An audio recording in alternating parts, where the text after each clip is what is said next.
Assalamualaikum warahmatullahi wabarakatuh. Apa kabar sobat radio malam? Semoga kita semua dalam keadaan sehat, dilancarkan rezekinya dan diberi keberkahan dunia dan akhirat.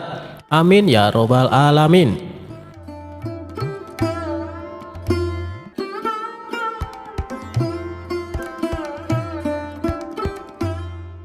Diceritakan di sebelah rumah Abu Nawas ada seorang tetangga yang selalu tampak bernasib sial. Nama tetangganya itu adalah Mahmud. Dan sepertinya tak sehari pun berlalu tanpa kejadian yang membuatnya berada dalam situasi sulit. Mahmud dengan kepalanya yang selalu ditutupi sehelai kopiah selalu keluar dari rumahnya dengan pandangan gelisah. Orang-orang di kampung pun mulai mendengar berbagai kisah tentang kesialan Mahmud. Beberapa mengatakan bahwa dia sering kehilangan barang berharganya, sedangkan yang lain menyebutkan bahwa rencananya selalu berakhir dengan kegagalan. Suatu hari, Abu Nawas yang ingin memastikan kebenaran tentang nasib buruk Mahmud memutuskan untuk mengunjunginya. Ketika bertemu dengan Mahmud, Abu Nawas lalu bertanya, "Hei Mahmud, apa yang sebenarnya terjadi denganmu? Aku sering mendengar bahwa kamu selalu bernasib sial." Dengan wajah lesu, Mahmud menjawab, "Oh Abu Nawas, nasibku memang tak kunjung membaik, semuanya selalu berakhir dengan kegagalan." Abu Nawas berkata lagi, "Mungkin ada sesuatu yang bisa aku lakukan untuk membantumu. Ceritakan padaku kejadian terbaru yang membuatmu merasa bernasib sial." "Baru-baru ini aku memutuskan untuk mencari pekerjaan baru. Namun di hari pertama kerja aku malah salah jalan dan tersesat di ujung kota. Akhirnya aku terlambat dan kehilangan pekerjaan itu," ujar si Mahmud. Mendengar itu, sambil menggeleng-gelengkan kepalanya, Abu Nawas memutuskan untuk membantu Mahmud mengubah nasibnya. Bagaimana kalau kita mencoba sesuatu yang berbeda? Ayo buat rencana yang baik dan aku akan membantu melalui setiap langkahnya, ajak Abu Nawas. Setelah berpikir sejenak, Mahmud setuju untuk mencobanya. Abu Nawas kemudian mengajak Mahmud membuat rencana yang matang untuk mencari pekerjaan baru. Selang beberapa minggu, Mahmud melamar pekerjaan baru dengan rencana yang telah mereka persiapkan bersama. Kali ini segalanya berjalan dengan lancar. Mahmud tidak lagi tersesat di ujung kota, dan ia pun tiba tepat waktu di hari pertama kerja. "Lihat Mahmud, rencana kita berhasil bukan? Kegagalan itu hanya keberuntungan yang belum ditemukan," ucap Abu Nawas. Mahmud dengan senyum di wajahnya merasa beruntung memiliki tetangga seperti Abu Nawas yang membantunya mengubah nasibnya. Sejak saat itu, Mahmud tidak lagi dihantui oleh kesialan. Abu Nawas dengan kebijaksanaannya telah membantu tetangganya menemukan jalan menuju keberhasilan.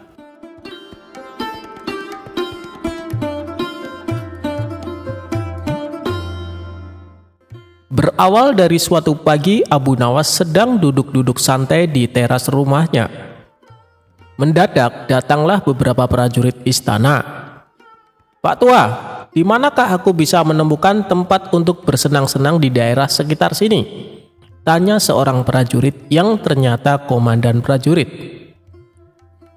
"Kalau tidak salah di sebelah sana," jawab Abu Nawas males-malesan. "Di manakah tempat itu?" tanya prajurit lainnya dengan sifat yang tidak menghargai. "Pergilah ke arah sana lurus tanpa belok-belok, maka kalian akan menjumpai tempat untuk bersenang-senang," jawab Abu Nawas. Rombongan tentara kerajaan itu akhirnya pergi juga menuju tempat yang sudah ditunjukkan Abu Nawas. Setelah beberapa saat, kagetlah mereka semua karena tempat yang mereka cari tidak ditemukan, kecuali hanya pemakaman yang sangat luas. Tentu saja hal ini membuat para prajurit berang karena merasa telah ditipu oleh Abu Nawas. Mereka pun kembali lagi ke tempat Abu Nawas. "Hai Pak Tua, keluarlah engkau. Kenapa engkau berani sekali membohongi kami?" tanya sang komandan yang tidak tahu kalau yang diajak bicara itu sebenarnya Abu Nawas, si penasehat kerajaan. "Siapakah engkau ini berani sekali membohongi kami?" tanya salah seorang prajurit. "Aku adalah Abdi," jawab Abu Nawas. Abu Nawas terkesan asal bicara. Komandan dan para prajurit merasa geram dan marah. "Prajurit, tangkap dia," perintah komandan kepada para anak buahnya. "Engkau akan kubawa ke panglima kami," tambah komandan kepada Abu Nawas. Rupanya Abu Nawas dihadapkan ke panglima kerajaan. "Wahai panglima, kami telah menangkap seorang pembohong yang berani membohongi pasukan kerajaan," kata komandan melaporkan. Panglima bersikap biasa saja. Bahkan dia memerintahkan kepada prajurit untuk melepaskan borgol di tangan Abu Nawas. Komandan dan para prajurit terkejut dan merasa heran. Setelah itu Panglima mendekati Abu Nawas. "Tuan, maafkan perbuatan anak buahku ini ya," kata Panglima itu dengan sangat sopan. Panglima dan Abu Nawas sudah saling mengenal. Mereka seringkali bertemu ketika sang khalifah mengundang ke istana. Betapa terkejutnya sang komandan dan para prajurit. Perasaan sombong dan congkak yang tadi menyelimuti mereka seakan berubah menjadi rasa takut. "Wahai Tuan Abu Nawas, sebenarnya kebohongan apa yang mereka sangkakan kepadamu?" tanya Panglima. "Wahai Panglima, mereka memintaku menunjukkan tempat untuk bersenang-senang. Tentu saja aku tunjukkan kuburan, karena kuburan adalah tempat yang lebih baik bagi orang-orang yang taat kepada Allah Subhanahu wa Ta'ala. Di sana pula dia akan mendapat hidangan yang nikmat dari Allah Subhanahu wa Ta'ala, terbebas dari rasa fitnah dan kejahatan manusia dan makhluk lainnya," jawab Abu Nawas serius. Panglima tersenyum mendengar penjelasan Abu Nawas. Komandan istana lantas buru-buru mendekati Abu Nawas. "Maafkan hamba Tuan Abu Nawas, andai saja hamba mengetahui bahwa Tuan adalah Tuan Abu Nawas, tentu kami tidak akan berani membawa Tuan ke hadapan Panglima," kata komandan lagi. "Wahai komandan, apakah aku telah membohongi kalian? Bukankah aku berkata benar? Aku adalah abdi, dan setiap orang adalah abdi Allah Subhanahu wa Ta'ala, termasuk kalian semuanya," tutur Abu Nawas. "Anda benar tuanku," jawab komandan dengan malu hati.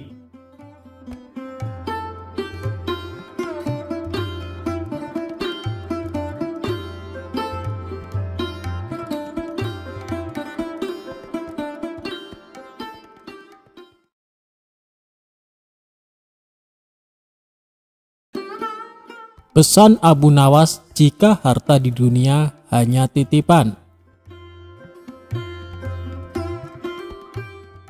Suatu hari, seperti sebelumnya, Abu Nawas dipanggil oleh Baginda Raja di istana kerajaan. Dan terjadilah percakapan yang cukup panjang antara keduanya. Kali ini Abu Nawas sedang memperingatkan Baginda Raja perihal harta dunia yang tidak akan dibawa mati ke kuburan. Abu Nawas sendiri sudah mengetahui jika Baginda Raja ingin menjadikannya sebagai saudara dengan memberikan banyak hadiah serta fasilitas kepada Abu Nawas. Singkatnya, Abu Nawas menegur Baginda Raja dengan sangat santai dan tanpa basa-basi terlebih dahulu. "Wahai Baginda Raja, bagaimana nanti jika Allah Subhanahu wa Ta'ala menghadapkan Anda di hadapannya, lalu meminta pertanggungjawaban Anda tentang lalat hitam, burung kenari, dan kulit ari?" kata Abu Nawas kepada Baginda Raja. Begitu mendengar penuturan Abu Nawas yang tiba-tiba berbicara seperti itu, membuat Baginda Raja sedih, sehingga ia sampai menangis terseduh-seduh. Melihat rajanya bersedih, salah seorang dari kepala pengawal segera bertindak dengan menegur dan memarahi Abu Nawas. "Wahai Abu Nawas, engkau diamlah, engkau telah menyakiti hati sang raja," bentak kepala pengawal kerajaan itu kepada Abu Nawas. "Biarkan dia," kata baginda raja. "Sebenarnya yang merusak dan menyakiti itu Anda," kata Abu Nawas dengan berani. "Begini Abu Nawas, saya ingin mengikat tali persaudaraan denganmu dengan memberi hadiah-hadiah dan juga fasilitas," kata baginda raja. "Kembalikan saja semua harta ke tempat semula yang hendak Paduka berikan kepada hamba," jawab Abu Nawas. "Lalu bagaimana dengan kebutuhanmu?" tanya baginda raja. "Aku ingin Anda tidak melihatku dan aku pun tidak melihat Paduka." "Ketahuilah, wahai Amirul Mukminin, Aiman bin Nail dari Qudamah bin Abdullah Al-Kalabi pernah berkata, 'Aku telah melihat Rasulullah Shallallahu Alaihi Wasallam melempar jumroh Aqobah di atas untanya yang kemerah-merahan, tanpa ada pukulan dan tidak pula dengan pengusiran,' jawab Abu Nawas. Setelah berkata demikian, Abu Nawas segera meninggalkan istana sambil bernyanyi. Berikut nyanyian Abu Nawas. "Persiapanmu telah memenuhi bumi sepenuhnya. Hambamu mendekat dan sekarang apa? Bukankah engkau akan mati dalam kuburan? Pewarismu mengelilingi, hartamu tak dapat engkau gunakan lagi." Cerita tersebut memberi pesan jika dunia ini hanya tempat persinggahan yang sementara. Hidup dengan memiliki harta yang banyak tidak dilarang dalam agama Islam. Namun mencintai harta dan melupakan Allah Subhanahu wa Ta'ala adalah perbuatan yang sangat hina dalam agama Islam.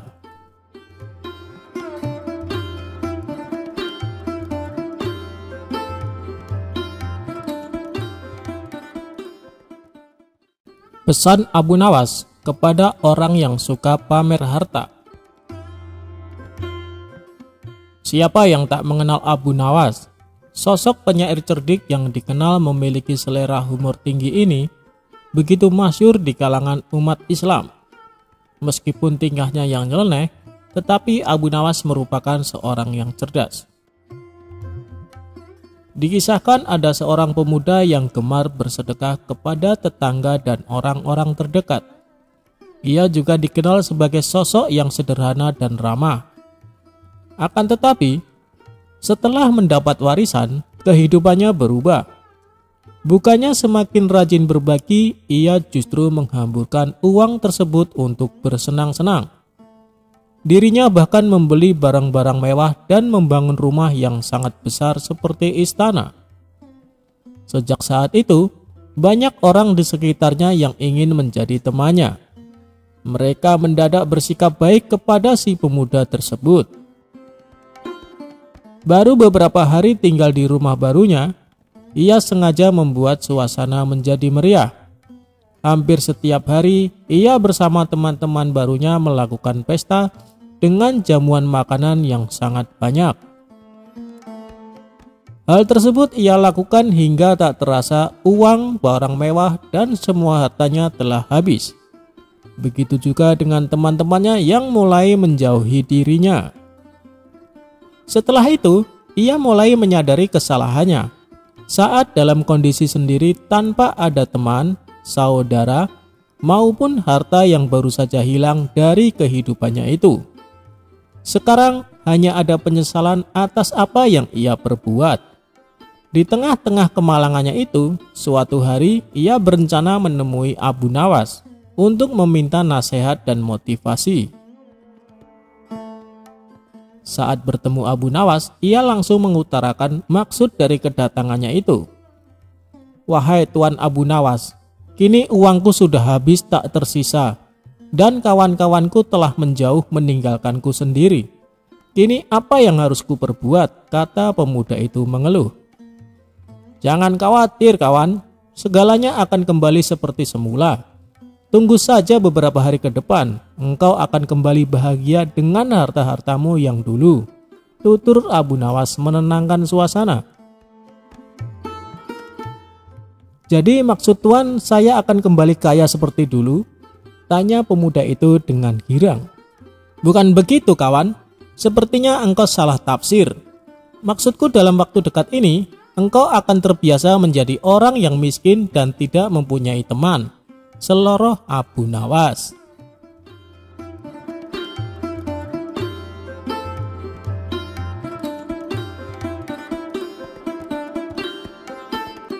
Abu Nawas salah arah kiblat saat sholat.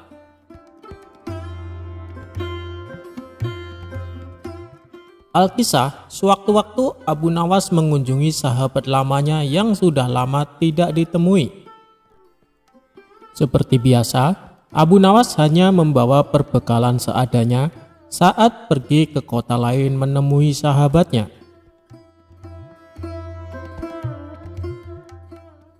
Setelah melakukan perjalanan yang cukup lama, akhirnya Abu Nawas tiba di kediaman sahabatnya.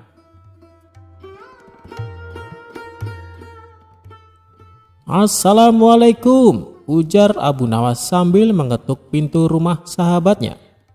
"Waalaikumsalam," jawab seseorang dari dalam rumah. Ketika pintu rumah dibuka, sahabat Abu Nawas kaget sekaligus senang melihat tamu yang datang ke rumahnya. Sahabatnya pun memeluk Abu Nawas dan bertanya tentang kabarnya selama ini sambil mempersilahkan masuk ke dalam rumah. Abu Nawas dan sahabatnya kemudian asik berbincang soal kehidupan mereka masing-masing. Tak terasa, azan asar pun sudah terdengar. Obrolan mereka berhenti untuk melaksanakan sholat asar terlebih dahulu.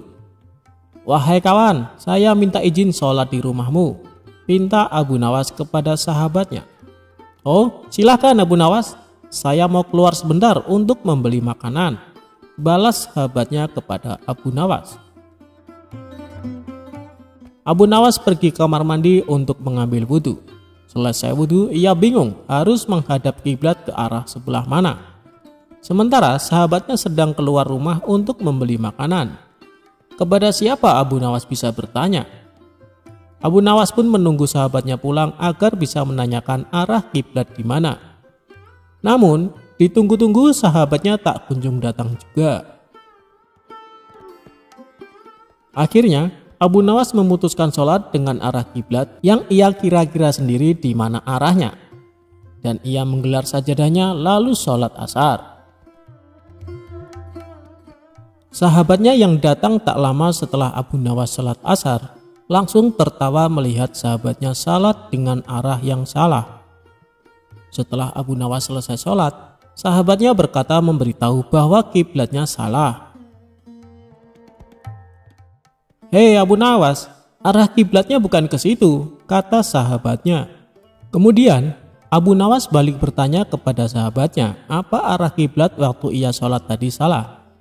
"Apakah arah sholatku salah?" tanya Abu Nawas kepada sahabatnya. "Tidak, hanya saja arah sajadah kamu yang salah," jawab sahabatnya menjawab pertanyaan Abu Nawas. Kemudian Abu Nawas pun kembali membalas perkataan sahabatnya dengan guyonan.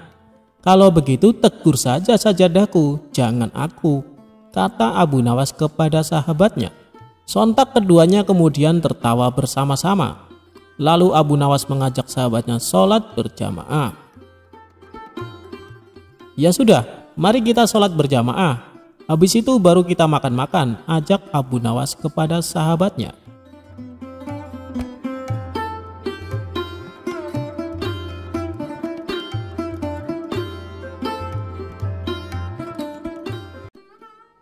Akal bulus Abu Nawas makan sop gratis. Suatu hari Abu Jahil sibuk berbelanja di pasar. Tanpa diduga ia bertemu sahabat lamanya.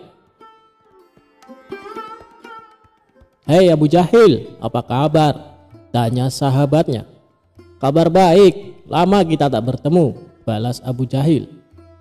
Kemudian sahabatnya mengajak Abu Jahil ke rumahnya dan menjamunya dengan makanan.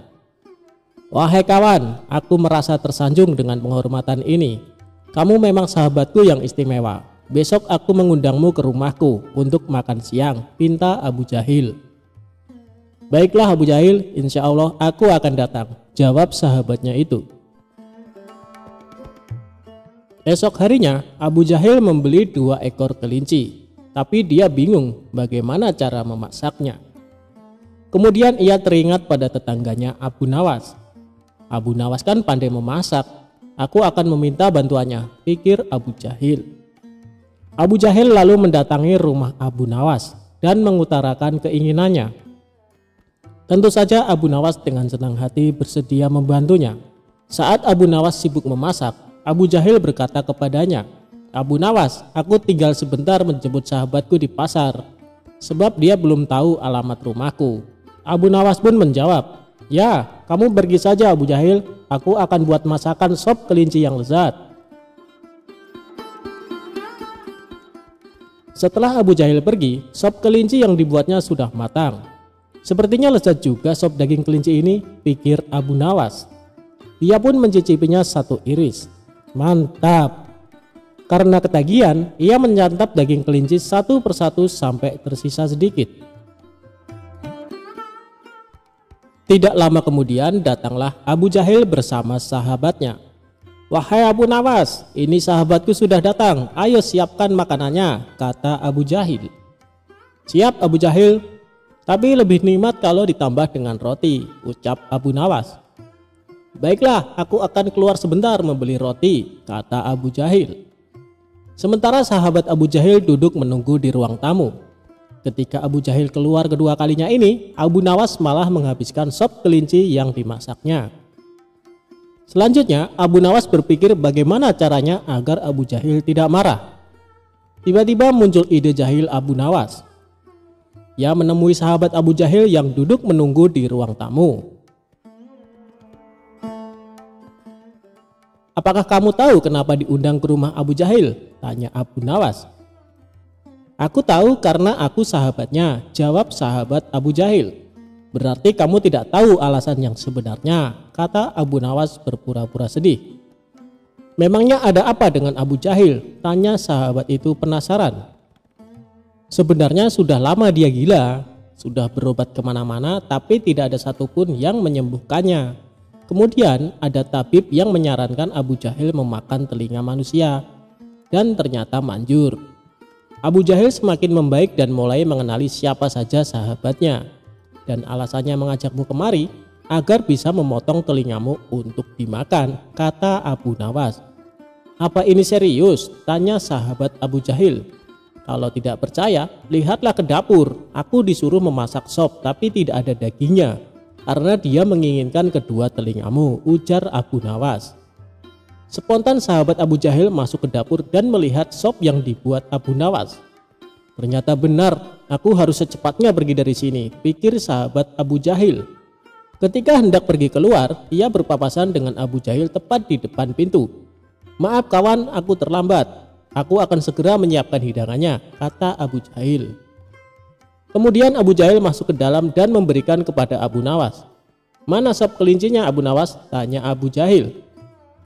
"Begini Abu Jahil, sahabatmu tadi mengambil 2 daging kelinci dan menyembunyikannya di balik bajunya.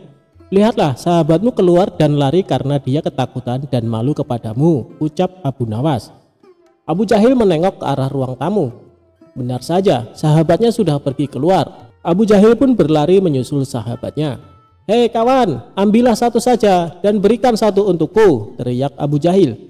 "Kok gila ya, itu sama sekali tak mungkin ku berikan." Sahabatnya mengira Abu Jahil meminta telinganya. Ia pun ketakutan dan berlari tambah kencang. Sementara Abu Nawas yang menyaksikan itu tertawa terpingkal-pingkal.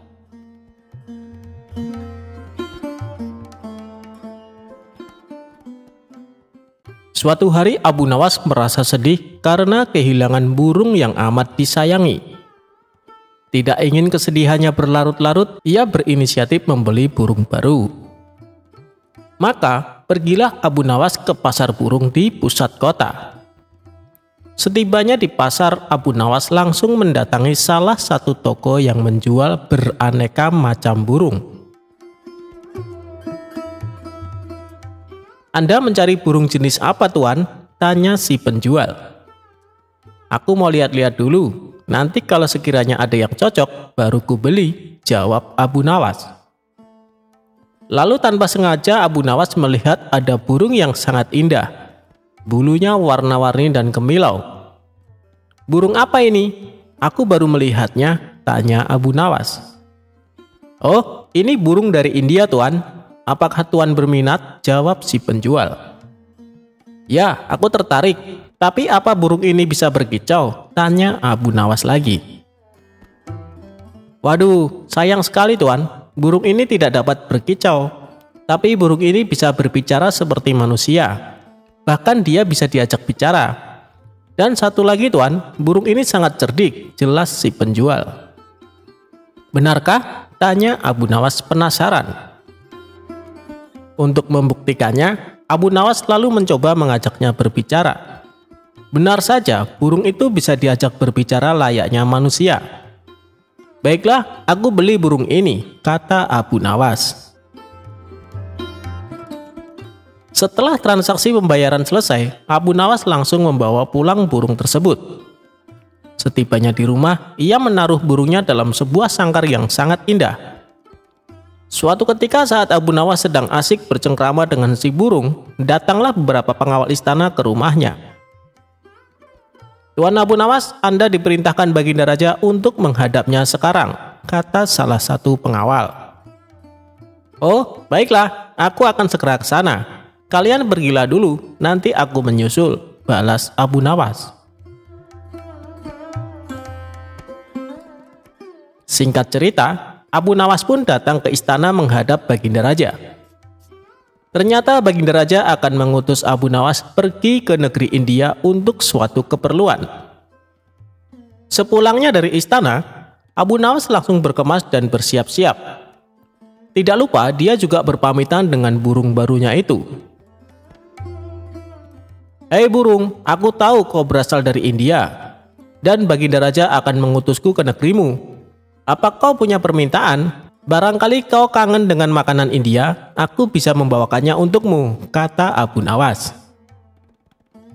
"Aku mohon dan aku meminta kepadamu, lepaskan aku dari sangkar ini. Itulah permintaanku," jawab si burung.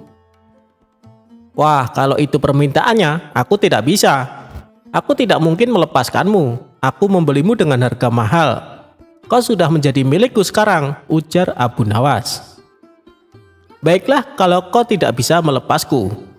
Tapi bila permintaan keduaku ini kau penuhi, aku akan sangat senang," balas si burung. "Apa permintaan keduamu?" tanya Abu Nawas. "Aku minta tolong kepadamu, jika kau telah sampai ke negeri India, pergilah ke sebuah hutan di desa ini. Kabarkanlah kepada saudara-saudaraku bahwa saat ini aku berada dalam sangkar di rumahmu. Melalui kabar ini, aku berharap mereka tidak gelisah mencariku. Itulah permintaan keduaku," tutur si burung. "Memangnya semua burung yang jenisnya sepertimu bisa mengerti bahasa manusia?" tanya Abu Nawas. "Ya, mereka yang jenisnya seperti aku bisa mengerti bahasa manusia dan bisa bicara seperti aku," jawab si burung.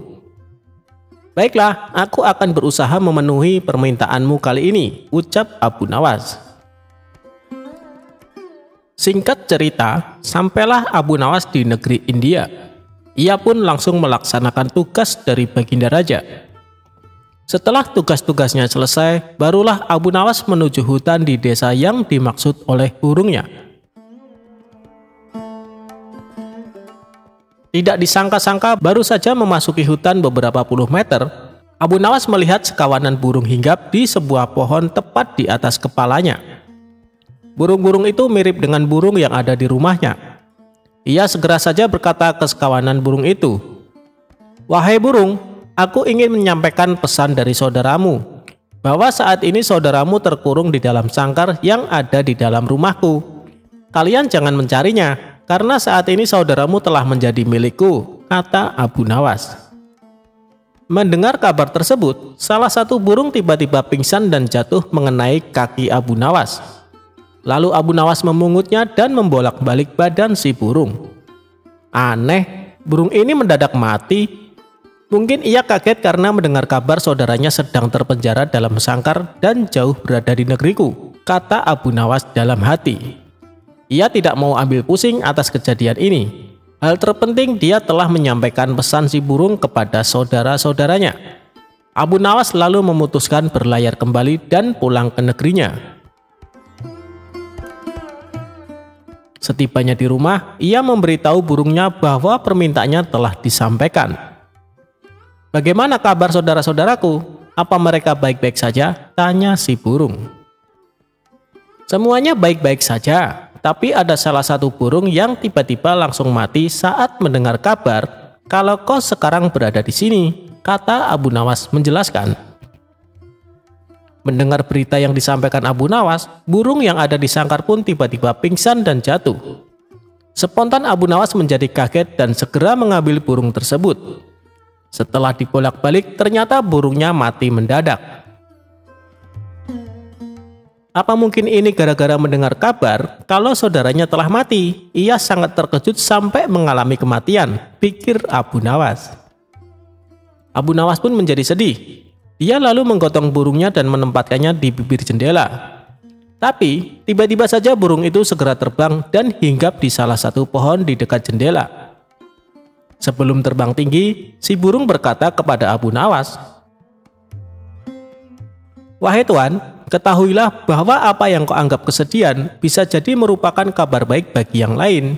Mungkin Tuan bersedih karena aku lepas dari sangkarmu, tapi aku bahagia karena bisa lepas dari sangkarmu." Si burung lalu terbang tinggi meninggalkan Abu Nawas. Ternyata benar apa yang dikatakan si penjual burung di pasar. Si burung bukan hanya bisa bicara, tapi juga cerdik. "Aku telah dikelabui oleh burung itu," pungkas Abu Nawas kecewa.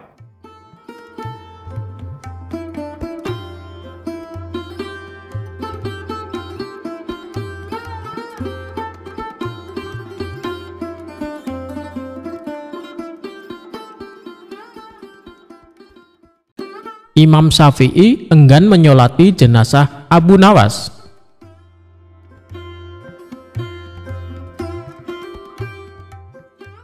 Abu Nawas dengan nama lengkap Abu Ali Al-Hasan bin Hani Al-Hakimi dikenal sebagai seorang penyair Arab yang sangat lihai.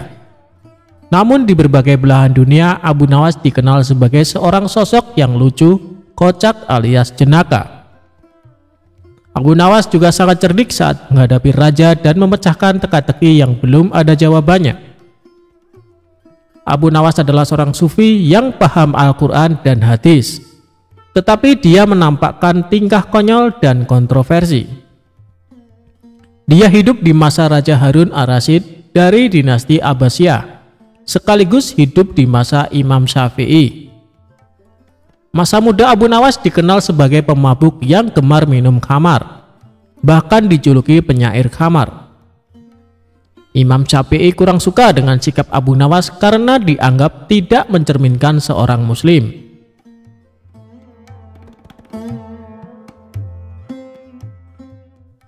Suatu ketika Abu Nawas meninggal dunia dan kabar kematiannya sampai ke penjuru seantero negara Iran. Kabar wafatnya Abu Nawas membuat gempar penduduk Iran. Baginda Raja sebagai teman dekat Abu Nawas merasa sedih mendengar kabar tersebut. Sementara Imam Syafi'i juga mendengar kabar wafatnya Abu Nawas. Namun Imam Syafi'i enggan menyolati jenazah Abu Nawas.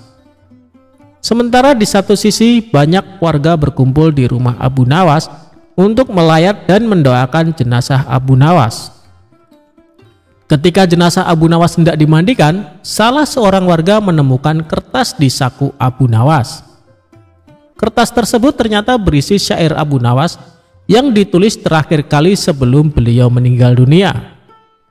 Adapun isi syair tersebut sebagai berikut.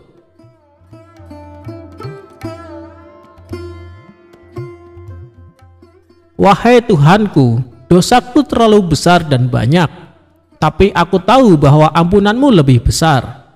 Jika hanya orang baik yang boleh berharap kepadamu, kepada siapa pelaku maksiat akan berlindung dan memohon ampunan? Aku berdoa kepadamu seperti yang engkau perintahkan, dengan segala kerendahan dan kehinaanku. Jika kau tampik tanganku, lantas siapa yang memiliki kasih sayang?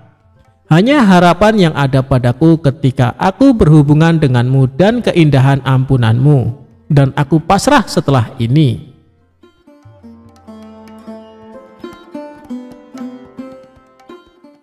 Kemudian salah seorang warga membawa kertas berisi syair Abu Nawas ke rumah Imam Syafi'i.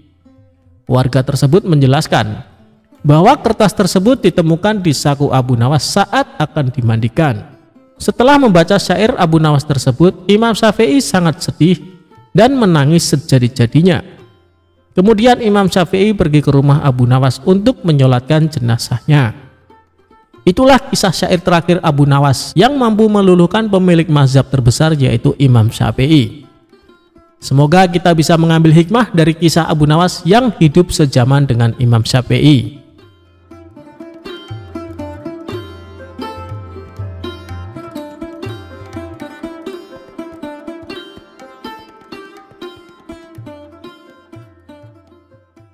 Abu Nawas menginap di rumah pencuri. Kecerdikan Abu Nawas mengerjai seorang pencuri seakan tidak ada habisnya. Kali ini dia kembali mengerjai pencuri saat hendak beraksi di rumahnya. Suatu malam saat sedang tidur pulas, Abu Nawas dikagetkan suara berisik dari ruang tengah rumahnya. Kemudian dia turun dari tempat tidur dan beringsut menuju pintu kamar untuk mengintip. Melalui lubang kunci dilihatnya ada seorang pencuri sedang memasukkan barang-barang miliknya ke karung besar. Hampir semua barang di ruang tengah rumahnya diambil tanpa tersisa sedikit pun. Setelah selesai dengan aksinya, si pencuri memanggul karung besar berisi barang-barang curian itu ke atas bahunya, lalu kabur lewat jendela. Melihat hal itu, Abu Nawas sengaja membiarkannya. Dia tidak berteriak minta tolong ataupun menghardik si pencuri, karena ingin membuatnya kapok tanpa harus menggunakan kekerasan. Ketika si pencuri sudah berjalan keluar rumah dengan membawa barang-barang curian, diam-diam Abu Nawas mengikutinya dari belakang. Setelah menempuh perjalanan lumayan jauh, si pencuri terlihat kelelahan. Bagaimana tidak, sebab barang curian yang dibawa sangatlah banyak. Akhirnya sampailah si pencuri di depan rumahnya. Dia segera masuk dan beristirahat. Saking capeknya, pencuri itu sampai lupa menutup pintunya kembali. Sehingga dengan mudah Abu Nawas ikut masuk ke rumahnya. Tidak lama kemudian, si pencuri mulai membuka karung dan mengambil barang-barang hasil curiannya. Dari mulai barang-barang berharga sampai barang-barang rumah tangga seperti gelas, piring, hingga mangkok. Si pencuri lalu meletakkan semua barang-barang tersebut sesuai tempatnya, seolah baru pindah rumah. Sementara Abu Nawas terus mengamati dari belakang sambil duduk santai. Merasa curiga ada orang di sekitarnya, si pencuri pun menoleh ke belakang. Betapa kagetnya dia melihat Abu Nawas ada di dalam rumahnya. "Kenapa kau ada di sini?" tanya si pencuri setengah ketakutan. "Kamu tidak tahu ya? Rumahku sekarang di sini," jawab Abu Nawas. "Kenapa bisa begitu? Ini rumahku," balas si pencuri. "Kalau kemarin ini memang rumahmu, tapi sekarang sudah jadi rumahku karena aku sudah pindah ke sini," ujar Abu Nawas. "Pindah? Pindah bagaimana maksudmu?" tanya si pencuri kebingungan. "Coba lihat, semua barang di rumah ini semuanya adalah milikku. Jadi rumah ini adalah milikku," jelas Abu Nawas. "Kalau kau mengusirku, aku akan berteriak bahwa kamu telah mencuri barang-barangku, dan aku akan memukulimu," ancam Abu Nawas. Dikarenakan tidak ingin memperpanjang masalah, si pencuri membiarkan Abu Nawas menetap di rumahnya. Selama seminggu menetap di sana, Abu Nawas selalu menghabiskan roti yang akan dimakan si pencuri. Belum lagi susu dan madu yang disiapkan di dalam lemari dengan lahapnya Abu Nawas habiskan semua. Selama itu pula setiap hari si pencuri terpaksa tidur dengan menahan rasa lapar. "Kalau begini bukan aku yang merampok, tapi dia yang merampok semua makananku," pikir si pencuri merasa kesal. Esok harinya si pencuri menghampiri Abu Nawas. "Tuan, "Bagaimana caranya supaya Tuan kembali ke rumah Tuan?" tanya si pencuri. "Sudah dibilangin, aku sudah pindah di sini. Sekarang ini adalah rumahku. Buktinya barang-barangku ada di sini semua," tegas Abu Nawas. "Jadi kalau aku kembalikan semua barang-barang ini ke rumah Tuan, Tuan juga akan kembali?" tanya si pencuri. "Tentu saja, kalau di sini sudah tidak ada barang-barangku, jadi ini bukan rumahku lagi," balas Abu Nawas. Akhirnya dengan susah payah si pencuri mengembalikan semua barang-barang Abu Nawas ke rumahnya. Sejak saat itu, Abu Nawas tidak lagi berada di rumah si pencuri. Si pencuri pun tobat dan kini menjadi lebih tenang. Ia tidak ingin lagi berurusan dengan Abu Nawas.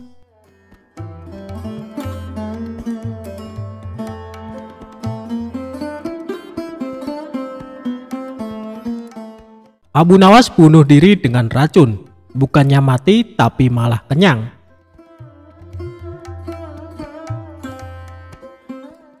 Sebelum menjadi orang kepercayaan Baginda Raja, Abu Nawas pernah bekerja sebagai penjahit. Kala itu, Abu Nawas bekerja sebagai penjahit pakaian pada seorang tuan yang memiliki toko pakaian. Karena sifatnya yang sangat rajin dan ulet dalam bekerja, maka Abu Nawas sangat dipercayai oleh tuan majikannya. Bahkan di tempat kerjanya, Abu Nawas dicap sebagai salah satu pekerja yang paling teladan. Namun sayangnya tuan majikan Abu Nawas adalah orang yang sangat pelit sekali. Bahkan tuannya tersebut tidak pernah memberikan perhatian khusus apalagi bonus kepada Abu Nawas. Tidak jarang tuannya tersebut sering membawa banyak sekali makanan ke tempat usahanya. Namun tidak ada satupun pekerja yang diberikan atau ditawari makanan tersebut. Sehingga sikap tuannya tersebut lama-kelamaan membuat Abu Nawas merasa jengkel. Karena sudah terlalu jengkel dengan tuannya, pada sebuah kesempatan Abu Nawas akhirnya memutuskan untuk mengerjai tuannya tersebut. Abu Nawas mengerjai majikannya dengan alasan ingin bunuh diri menggunakan racun. Suatu ketika, tuan majikan Abu Nawas datang dengan membawa sebuah kendi yang berisi madu. Karena Abu Nawas melihat hal itu, kemudian dia menghampiri tuannya sembari menanyakan apa isi dari kendi tersebut. Selain itu, ia juga meminta kepada tuan majikannya agar diberikan isi dari kendi tersebut. Karena tuannya sangat pelit, maka dengan sengaja ia berbohong kepada Abu Nawas dengan mengatakan kendi tersebut berisi racun. Abu Nawas pun kemudian hanya mengangguk tanda ia percaya kepada tuan majikannya. Padahal dirinya mengetahui kalau tuan majikan sedang berbohong tentang isi kendi tersebut. Terlebih lagi, Abu Nawas sempat mencium bau madu dari kendi yang dibawa oleh tuan majikannya. Tidak lama kemudian, tuan majikan Abu Nawas harus pergi karena ada keperluan. Karena dirasa kendi yang berisi madu tersebut aman dari para pekerjanya, termasuk Abu Nawas, maka kendi tersebut tetap dibiarkan di sana. Melihat kendi berisi madu tersebut ditinggalkan oleh tuannya, maka Abu Nawas tidak membuang-buang kesempatan. Dia pun berusaha menjual sepotong pakaian dan membeli sebuah roti untuk dimakan dengan madu milik tuannya. Setelah berhasil menjual pakaian dan membeli roti, Abu Nawas langsung melahapnya bersama madu milik majikannya. Dia pun memakan roti dan madu majikannya dengan sangat lahap. Tanpa sadar, madu tersebut akhirnya habis tidak tersisa. Dalam kondisi yang kekenyangan, Abu Nawas kemudian meletakkan kendi itu ke tempat semula, lalu melanjutkan pekerjaannya. Tidak lama berselang, majikannya pun kembali dan membawa sebungkus roti yang akan dimakan bersama madunya. Kemudian, majikan Abu Nawas tersebut langsung menghampiri kendi miliknya untuk mengambil madu yang ada di dalamnya. Namun alangkah terkejutnya sang majikan setelah mengetahui kendi tersebut kosong dan tidak ada madunya. Selain itu, ia juga merasa sangat kesal karena mengetahui sepotong kainnya telah hilang tanpa adanya laporan. Kemudian tuan itu berbicara kepada dirinya sendiri dan menganggap hal ini pasti ulah dari Abu Nawas. Selanjutnya tuan majikan tersebut langsung menghampiri Abu Nawas yang sedang sibuk menjahit pakaian sembari berkata seperti ini. Abu Nawas, apa yang sebenarnya terjadi? Mengapa isi kendi ini kosong? Dan sepotong pakaian telah hilang, tanya tuannya kepada Abu Nawas. Maaf tuan, tadi sewaktu tuan pergi ada sekelompok pencuri datang mengambil sepotong pakaian, jawab Abu Nawas. Lantas apa yang kamu lakukan kepada pencuri itu? Tanya tuannya lagi. Aku ketakutan dan tidak bisa berbuat apa-apa, kata Abu Nawas sambil pura-pura ketakutan. Lalu, mengapa isi kendiku hilang? Apakah diminum juga oleh pencuri itu? Tanya tuan majikan kembali. Abu Nawas pun mengatakan bukan pencuri itu yang meminum isi kendi tuan majikannya, karena yang meminum isi kendi tersebut adalah dirinya, sebab ia berniat bunuh diri dengan racun yang ada di dalam kendi tersebut. Karena takut akan dimarahi oleh tuan, maka aku putuskan untuk memilih bunuh diri saja menggunakan racun yang ada di dalam kendi tersebut. Hamba pikir hamba akan mati, tapi ajal hamba belum sampai tuan, kata Abu Nawas kepada majikannya. Mendengar perkataan jujur dan keahlian akal pikir Abu Nawas, tuannya tersebut tidak jadi marah. Selain itu, majikannya tersebut akhirnya sadar apa yang sudah terjadi, karena ulah dirinya yang sangat pelit kepada pekerjanya.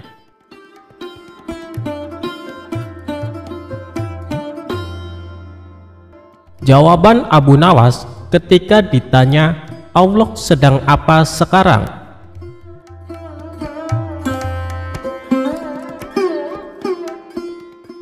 Saat itu banyak tamu yang berkumpul di istana raja. Ternyata tamu tersebut adalah para ulama. Mereka bercengkrama dan membicarakan masalah agama hingga urusan negara.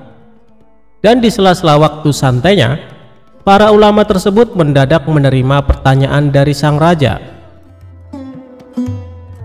Adapun pertanyaan itu adalah, adakah di antara kalian yang tahu kira-kira Allah sedang apa sekarang?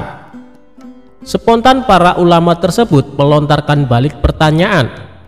Apakah sang baginda raja tidak mempercayai keberadaan Allah? Tetapi Raja Harun al-Rasyid tetap menegaskan bahwa dirinya sangat percaya dengan keberadaan Allah Subhanahu wa Ta'ala. Namun sang raja tetap mempertanyakan, kira-kira Allah sedang apa sekarang? Para ulama pun saling memandang satu sama lain. Mereka tidak tahu harus menjawab apa. Namun ada satu ulama yang mempertanyakan pertanyaan sang raja, bahwa tidak selayaknya sang raja mempertanyakan itu. Jangan samakan zat Allah dengan manusia. Raja pun menjawab bahwa saya tidak sedang menyamakan zat Allah dengan manusia. Raja masih tetap penasaran, kira-kira Allah sedang apa sekarang? Sejenak suasana menjadi lenggang, dan beberapa saat sang raja teringat dengan sosok Abu Nawas. Tak lama Abu Nawas kemudian dipanggil ke istana dengan menyuruh para pengawal segera menjemputnya. Saat tiba di istana, terlihat beberapa ulama sedang berkumpul. Baginda raja tampak duduk berwibawa di singgasananya. Setelah itu Abu Nawas dipanggil oleh raja. Abu Nawas kemudian menuju ke hadapan sang raja setelah menyapa para ulama. Belum sempat Abu Nawas duduk sempurna, tanpa basa-basi sang raja langsung bertanya, "Wahai Abu Nawas, saya ingin menguji kecerdasanmu. Apakah kamu bisa menjawabnya atau tidak?" Para ulama di sini tidak ada yang bisa menjawab pertanyaan saya. Abu Nawas kemudian menjawab, "Wahai baginda raja yang mulia, beliau-beliau ini para ulama adalah orang-orang yang memiliki ilmu agama yang tinggi. Sedangkan hamba hanya orang biasa. Tidak pantas rasanya kalau saya yang menjawabnya.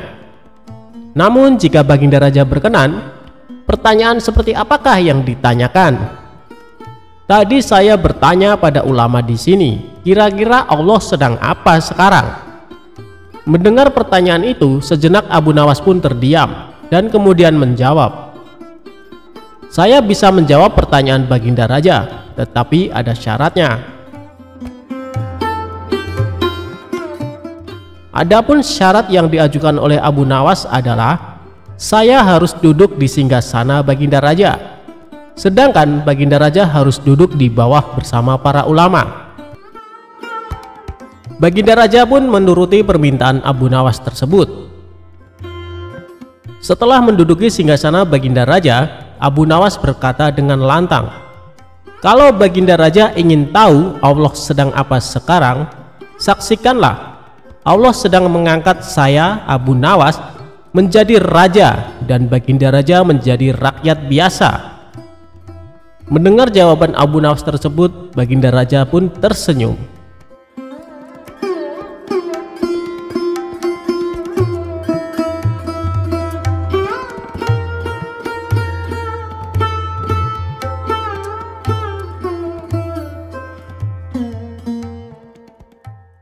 Kecerdikan Abu Nawas menangkap matahari. Cerita sufi kali ini mengisahkan kecerdikan atau kecerdasan Abu Nawas menangkap matahari dalam sebuah sayembara. Abu Nawas adalah seorang pujangga pada masa Khalifah Harun al-Rasyid. Ia termasuk salah seorang penyair yang sangat melegenda pada zaman itu. Pada suatu saat, Baginda Raja ingin membuat rakyatnya bahagia. Pasalnya, rakyat mengeluhkan kepada Raja tentang betapa panasnya terik matahari kala itu. Karena itu, Raja mengadakan sayembara untuk menangkap matahari. Namun hingga memasuki waktu yang ditentukan, tak ada seorang pun yang menyatakan kesanggupannya menangkap matahari. Sang Raja pun lalu langsung menunjuk si cerdik Abu Nawas untuk menangani hal ini. "Cepat, panggil Abu Nawas kemari.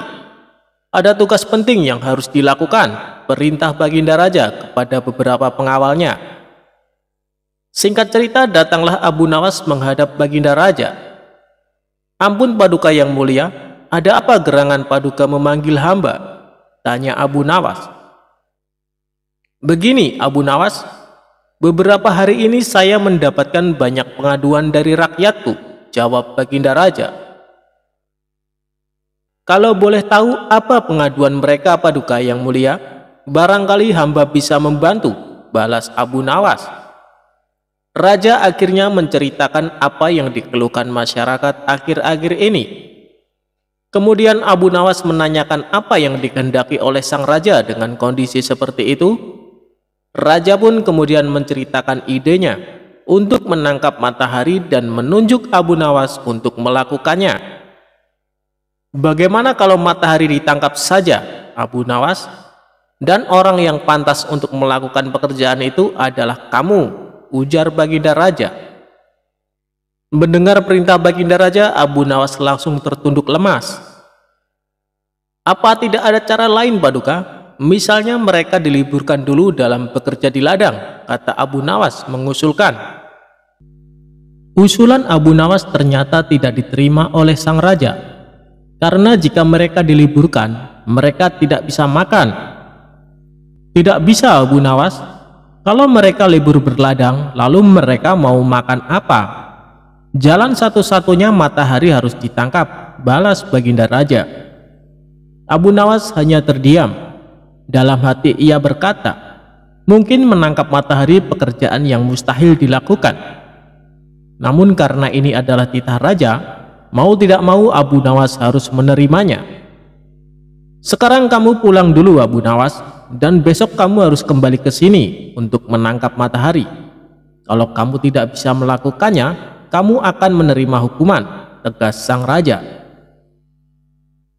Setibanya di rumah, Abu Nawas terus memikirkan cara supaya ia bisa lepas dari hukuman. Ia terus memutar otaknya hingga tengah malam. "Lebih baik aku sholat isya dulu, nanti aku malah ketiduran," pikir Abu Nawas. Ia pun kemudian menuju kolam untuk mengambil air wudhu. Saat ia hendak mengambil air, bayangan dirinya ada di dalam air tersebut. Disitulah akhirnya Abu Nawas mendapatkan ide untuk menangkap matahari. Esok paginya dengan wajah ceria, Abu Nawas pergi ke istana menghadap Baginda Raja. "Hai Abu Nawas, apakah kamu sudah siap menangkap matahari?" tanya Baginda Raja. Saya sudah siap, Paduka, tapi saya minta disediakan peralatannya untuk menangkapnya, jawab Abu Nawas. Apa yang kau butuhkan? Katakan padaku, balas Baginda Raja. Abu Nawas kemudian meminta sesuatu yang perlu disiapkan untuk menangkap matahari. Saya minta ember yang berisi air dan juga kantong besar yang tidak bocor, pinta Abu Nawas. Setelah peralatan dipersiapkan, Abu Nawas mengajak salah satu menteri ke tengah lapangan. Kamu lihat kan matahari itu, kata Abu Nawas sambil menunjuk bayangan matahari yang berada di dalam ember berisi air. Sekarang akan aku masukkan ke dalam kantong ini, ucap Abu Nawas sambil memasukkan air yang berada di dalam ember. Sang menteri lantas menghadap pada sang raja untuk mengonfirmasi pekerjaan yang sudah dilakukan Abu Nawas. Sang raja tentu belum percaya, sebab panas matahari masih terasa menyengat. Baiklah, sekarang perintahkan pada Abu Nawas untuk membungkus matahari itu dan bawakan padaku, titah Baginda Raja. Kemudian para menteri memanggil Abu Nawas untuk menghampiri Baginda Raja dengan membawa kantong berisi air. Paduka yang mulia, mataharinya sudah aku bungkus dalam kantong ini, tutur Abu Nawas. Hai Abu Nawas, coba kamu lihat keluar. Mataharinya masih ada dan aku juga masih merasakan panasnya, sanggah Baginda Raja. Tak percaya benar yang mulia, tapi sesungguhnya itu matahari kedua, timpal Abu Nawas. Yang benar saja kamu, hanya ada satu matahari di dunia ini, sahut Baginda Raja. Paduka Raja memang benar. Jadi ketika matahari berhasil saya tangkap, dunia menjadi gelap gulita, lalu Allah langsung menggantikannya dengan matahari yang baru, ujar Abu Nawas. Baginda Raja kemudian memastikan apakah isi kantong besar tersebut berisi matahari atau tidak. Ia pun membuka kantong tersebut, ternyata isinya hanya air. Mana mataharinya Abu Nawas? Kamu jangan mengerjai saya, herdik Baginda Raja. Paduka membukanya jangan di dalam ruangan, karena matahari paling tidak suka dengan ruangan tertutup. Pasti dia tidak akan menampakkan dirinya, jawab Abu Nawas beralasan. Matahari hanya mau menampakkan dirinya kalau dia melihat ada saudaranya di atas, ujar Abu Nawas. Lalu Abu Nawas mengajak Baginda ke tengah lapangan dengan membawa kantongnya yang berisi air. Ini saya buka kantongnya Baginda. Tuh kan ada mataharinya, tutur Abu Nawas sambil menunjukkan kepada Baginda Raja. Baginda Raja hanya bisa geleng-geleng kepala dengan kecerdikan Abu Nawas. Itulah kisah cerdik Abu Nawas menangkap matahari. Semoga terhibur. Alkisah tentang Abu Nawas yang pernah bekerja kepada seseorang yang kaya raya, namun orang tersebut enggan membayar zakat dan bersedekah. Abu Nawas ingin majikannya yang kaya raya itu bertobat dan membayar zakat. Sehingga Abu Nawas menjalankan akal cerdiknya agar orang kaya tersebut bisa membayar zakatnya dan bertobat. Pada suatu hari, orang kaya itu memanggil Abu Nawas. Abu Nawas, engkau ini memang orang baik, jujur serta tekun. Tapi tadi kusuruh kau membeli telur, kenapa lambat sekali melaksanakannya? Kalau kusuruh membeli 3 telur, kenapa kau tidak membelinya sekaligus?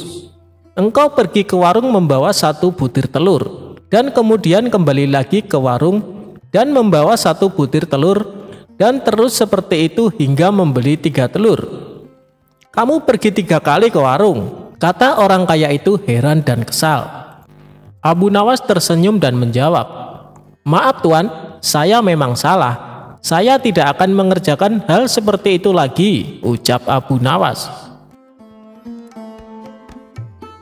Beberapa hari kemudian, majikan Abu Nawas yang kaya raya itu jatuh sakit, dan ia pun menyuruh Abu Nawas memanggil tabib.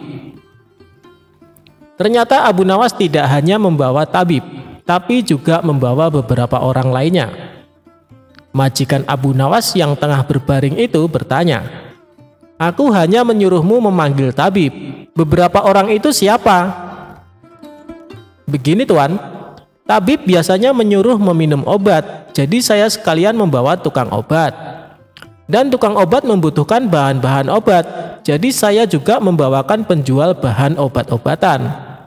Sekaligus saya juga membawa penjual arang, karena biasanya obat direbus menggunakan arang, agar saya tidak bolak-balik seperti membeli telur, kata Abu Nawas.